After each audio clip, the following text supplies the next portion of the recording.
Hello guys, j'espère que vous allez bien. Ici c'est Christine et aujourd'hui nous allons parler de Princess Sugar. C'est une actrice slash doll qui fait controverse depuis plusieurs années et nous allons en parler et c'est juste après les jingles.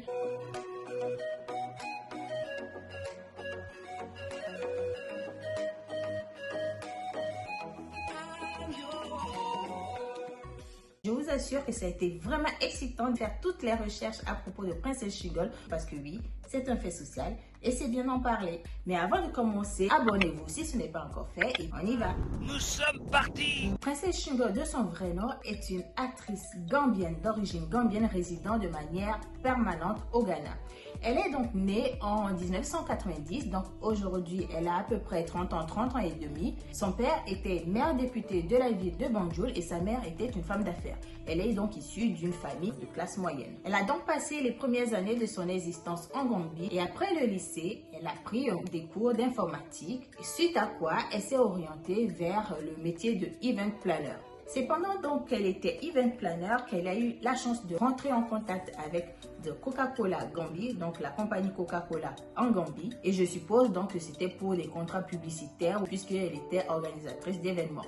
Et c'est à cette période également qu'elle participe à un concours ou à une compétition qui s'appelait Next Movie Africa Star, compétition à laquelle elle a fini 3e. C'est alors qu'elle s'est rendue compte qu'elle avait peut-être un talent caché qui était jusque-là inexploité. Elle a donc décidé à ce moment de quitter son pays natal et d'explorer ce que le monde cinématographique africain avait à lui offrir. Elle a notamment joué dans plusieurs films notoires aux côtés de John Dumelo, de Juliette Ibrahim et de D-Black. D-Black, retenez bien ce nom. Aujourd'hui, elle est une actrice et elle a même coproduit un film qui s'appelle The Wheel. Mais ce qui nous intéresse ici, c'est autre chose. Alors, Princess Sugar est beaucoup connue pour être une femme aux formes très généreuses. Elle a encore un beau corps Coca-Cola, comme on dit chez nous, une taille très fine, des hanches voluptueuses et une poitrine généreuse. Elle est donc populaire pour cette particularité physique, mais aussi pour sa vie en montagne russe qu'elle expose sur les réseaux sociaux. Pour donner un exemple, en août 2018, elle s'est exprimée au travers d'un post sur Instagram où elle rassurait ses abonnés sur le fait que même étant célibataire depuis près d'1 an, elle n'avait pas de problème avec ça et que c'était grâce à son god, autrement dit son story, et que de toute façon, 99,9% des hommes qu'elle a connus ne l'ont jamais satisfait sexuellement. La moindre des choses, c'était de m'informer. Donc déjà, elle commençait à se faire remarquer pour ses prises de position, pour ses opinions. Et comme deuxième exemple, toujours dans le même mois d'août 2018, elle a exprimé publiquement le fait qu'une femme couche le premier soir avec un homme ne diminuait en aucune manière la valeur de cette femme et que selon elle, c'était juste une sorte d'entretien. Donc si ça se passait bien la première fois, c'était plutôt prometteur pour la suite. Cependant, quelques mois plus tard, on a eu une nouvelle assez triste autour de la vie de Princess Sugar. En effet, elle a attenté à sa vie et heureusement, les urgences ont été alertées par un de ses voisins qui a immédiatement appelé les secours et a été transporté à l'hôpital de Lekki à Lagos au Nigeria.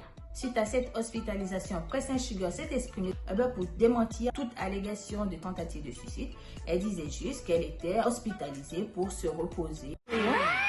Et juste après ça, sans tarder, en février 2019, également à travers un post Instagram, Princess Sugar a évidemment posté une photo où elle mettait en légende qu'elle s'était fait retirer 5 côtes pour obtenir une taille si fine et qu'elle prévoyait de se retirer 5 autres côtes. Évidemment, cette publication a suscité une indignation générale. Je vais vous lire quelques commentaires de ses abonnés en dessous de ce post. Dieu a enlevé une côte d'Adam et l'a utilisée pour créer Ève. Toi, tu es allé et tu as enlevé 5 côtes. Je me questionne, qui veux-tu créer? Et un deuxième commentaire, le jour où un vent fort soufflera, tu n'y échapperas pas. De ta taille à ta tête, tu quitteras vous et tu seras parti. Es-tu sûr de vouloir une grossesse après avoir enlevé tes côtes? Peut-être qu'il est techniquement possible de s'enlever 5 ou 10 côtes, je sais pas. Pourquoi pas? Admettons. Mais apparemment, c'était juste un joke qu'avait fait Princess Sugar. Seriously, what the fuck are you doing? Elle a affirmé que ses abonnés étaient juste sans jugeote de prendre toutes les légendes pour la réalité et que c'est pour cela qu'ils étaient facilement apeurés. Elle a affirmé, et je la cite, « Je peux prendre une bouteille d'eau et l'appeler fontaine de vie, jeunesse éternelle, et je suis sûre que ces crétins croiront. Quiconque a cru en cela ne peut être sauvé. Donc pour cette histoire, apparemment c'était juste un joke et que officiellement, elle n'a pas dit qu'elle s'est faite réellement enlever des côtes pour avoir une taille si fine. C'était juste pour plaisanter. Quelques mois après, Princess Shingle a encore fait parler d'elle et cette fois-ci, à vous de juger si la raison est bonne ou pas bonne. En effet, elle a affirmé que toutes les actrices de l'univers cinématographique se recyclaient et se passaient les mêmes hommes entre elles. Alors là, cette sortie a été fracassante et la controverse a été à la hauteur des propos qu'elle a tenus. Et ça va péter! Je pense qu'avec cette histoire, et c'est pas fait que des copines parmi ses collègues, hein. En même temps, faut pas oublier que Angelina et Brad Pitt, c'est pas au café du coin qu'ils se sont rencontrés, hein. C'est sur leur lieu de travail. Donc, en même temps, si dans l'univers cinématographique africain, les acteurs, les actrices, les producteurs sortent ensemble et se recyclent entre eux, faut le voir comme du recyclage, hein. Je vous lis exactement le post qu'elle a publié. Maintenant, je comprends pourquoi les anciennes actrices n'aiment pas la plupart des nouvelles actrices qui arrivent. Je vous en supplie, je ne veux plus être actrice avant qu'ils utilisent de la sorcellerie ou du vaudou pour finir avec ma vie. Maintenant, je veux être avocat, faculté de droit, j'arrive. Toutes les artistes féminines ne sont pas en reste. Musiciennes, mannequins, animatrices télé, animatrices de radio, mannequins, Instagram, nous sortons tous avec les mêmes hommes. Votre petite amie est aussi mon bébé. Évidemment, après toutes ces sorties controversées, ces sorties fracassantes, les gens ont commencé à faire des recherches, à s'intéresser à ce personnage qui attire certes de l'attention de par ses formes physiques, mais également de par ses prises de position publiques. Et à l'été 2019, des rumeurs ont commencé à circuler sur une plausible relation entre Princess Shingle et l'artiste chanteur nigérian Burna Boy. Artiste qui, rappelons-le, à l'époque était censé être en couple avec la chanteuse britannique Stefflon Don. Et apparemment, cette relation durerait depuis 1 an à l'époque. Mais bon, ces allégations sont toujours restées à l'état de rumeurs, sans plus. Princess Shingle a énormément fait parler d'elle, elle est vraiment très controversée, pas uniquement sur la provenance de sa taille fine et de ce qu'elle nous dit avoir fait pour l'atteindre ou de ce qu'elle nous dit ne pas avoir fait pour atteindre cette taille, mais également autour des relations amoureuses qu'elle a pu avoir avec des personnages publics. Pour exemple, lors d'une interview, Princess Shingle a été un peu obligée d'avouer avoir eu une relation amoureuse avec le footballeur ghanéen, l'international ghanéen Michael Essien. Michael Essien Kawana. Michael Essien est marié à sa manager, il est père de famille, donc quand Princess Shingle a été aperçue publiquement en train d'avoir un date avec Michael Essien, elle a reconnu finalement dans une interview et quand on lui a posé la question mais comment cela se fait-il que tu sors avec un homme public et qui est marié, elle a tout simplement dit qu'elle ne savait pas. Elle ne savait pas parce que elle ne google pas les personnes avec qui elle sort et de toute façon le monsieur n'avait pas d'alliance à son doigt, il n'avait pas de photo de lui et d'une femme qui pourrait attirer son attention, donc elle n'a pas eu de raison de demander s'il était marié ou pas. Ce n'est que plus tard, une fois que les photos d'eux ont fuité donc sur internet, que certains de ses amis ont attiré son attention. Elle a donc fait ses recherches sur Google et elle s'est rendue compte qu'en effet il était bien marié. Elle a tout simplement arrêté à ce moment. Et pour continuer dans cette interview, je vous assiste, c'était une interview calvaire. Elle a également admis avoir eu des contacts avec le footballeur togolais Emmanuel Adebayor. Elle n'a pas explicitement dit qu'ils sont sortis ensemble, elle a juste dit qu'ils ont été en contact, qu'ils échangeaient et qu'elle trouvait que c'était un bel homme avec qui, oui, pourquoi pas, elle aurait pu imaginer quelque chose, mais qu'ils s'écrivaient, ils se faisaient des dates de temps à autre, et ainsi de suite. Et dans la même foulée, je vous parlais tout à l'heure d'une collaboration cinématographique qu'elle avait faite avec D-Black qui avait été également un succès. Elle a reconnu avoir pendant 1 an été en relation avec D-Black et que bien qu'il ait beaucoup de baby-mamas et des enfants un peu éparpillés, elle le savait mais qu'elle ne gérait pas ça et qu'elle a tout simplement rompu avec lui parce que D-Black prévoyait d'ouvrir une boîte de nuit et elle étant une personne très jalouse, elle ne supportait pas l'idée de savoir que son homme serait en boîte de nuit entouré de demoiselles. Donc Elle a eu des propos très durs à son égard pour essayer de le dissuader, mais voyant qu'il ne faisait pas marche arrière, elle a tout simplement bloqué. C'est dans ce contexte qu'à la grande surprise de tout le monde, notre Miss Princesse Shingle, en septembre 2019, s'est fiancée à un certain Frédéric Badji.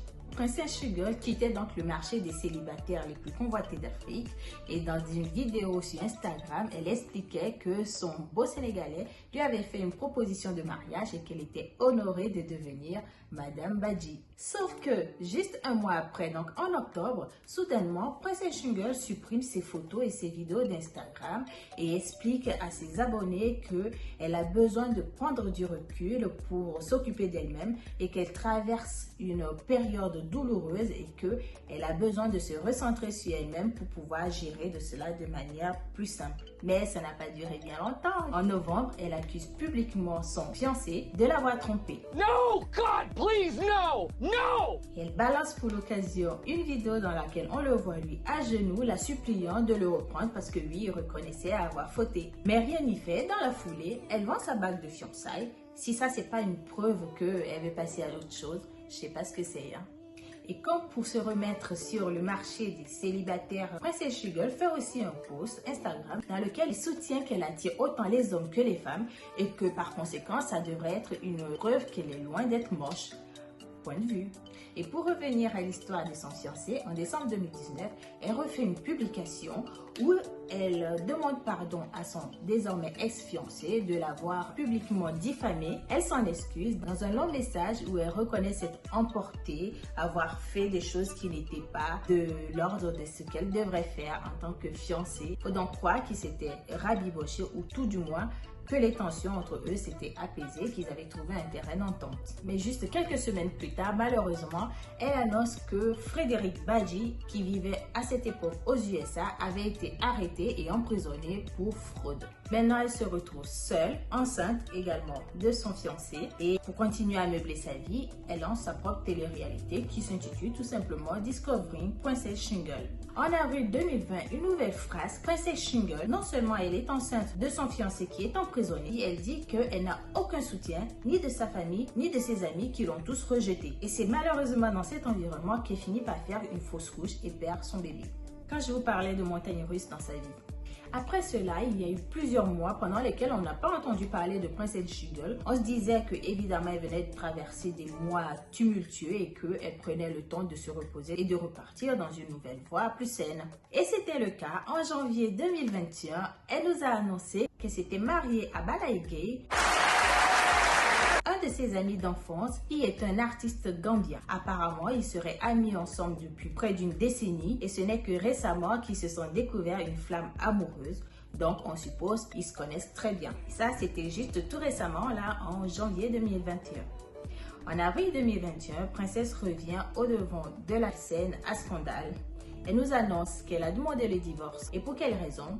Pour violence domestique, donc divorce 3 mois après son mariage. En effet, dans une série de tweets et de vidéos, elle nous dit que son mari aurait été violent avec elle, qu'il était un batteur de femmes et elle a même partagé un audio dans lequel on l'entend lui reconnaître avoir été pas correct avec elle. Évidemment, vous imaginez très bien tout le scandale que cela a causé, autant dans sa famille, autant sur ses réseaux sociaux où elle avait l'habitude d'exposer sa vie. Ça n'a pas arrangé les choses. Et malheureusement, tout récemment, là en mai 2021, début mai 2021, on a entendu que Princess Shingle avait pour la deuxième fois de sa vie tenté un suicide. Et cela est arrivé aux États-Unis. Elle a donc été vue être transportée à l'hôpital pour être prise en charge et il y avait également dans cette vidéo une courte séquence où on pouvait voir les substances qu'elle avait donc utilisées pour cette tentative. Donc voilà où nous en sommes aujourd'hui de l'histoire de Princess Shingle. Mon avis dans tout ça, c'est que c'est pas facile d'être une célébrité. Le regard des autres, la pression qu'on a sur les épaules peut emmener tout être humain à des extrêmes.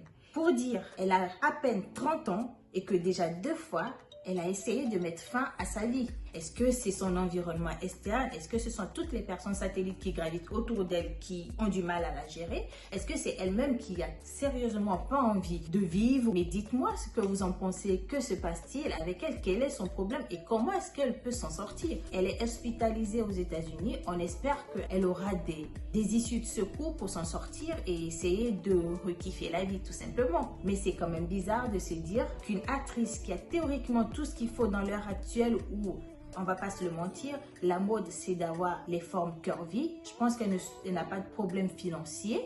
C'est ce que je pense, mais j'en sais rien. Qu'est-ce qui justifierait qu'elle en arrive à vouloir se donner la mort? Est-ce que ce sont ses frasques amoureuses? Est-ce que ce sont les commentaires de sa communauté, de ses abonnés, toute la haine qu'elle a pu recevoir suite à ses prises de position publiques? On peut se poser la question. Et donc se poser la question de l'impact que les abonnés, que le monde extérieur a sur la vision qu'on a de nous-mêmes et l'estime qu'on a de nous-mêmes. Dites-moi ce que vous en pensez.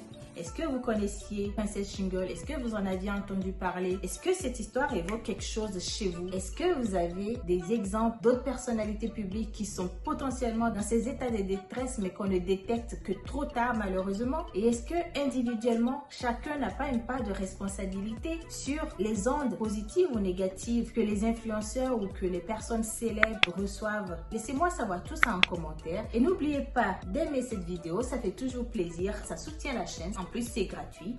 On va dire, essayons d'avoir, je sais pas moi, 500 likes. Ce sera déjà un signe que ce genre de sujet vous intéresse et que ces faits sociaux, finalement, devraient susciter un peu plus d'interrogations de notre part. C'était Christine et à bientôt dans ma bulle.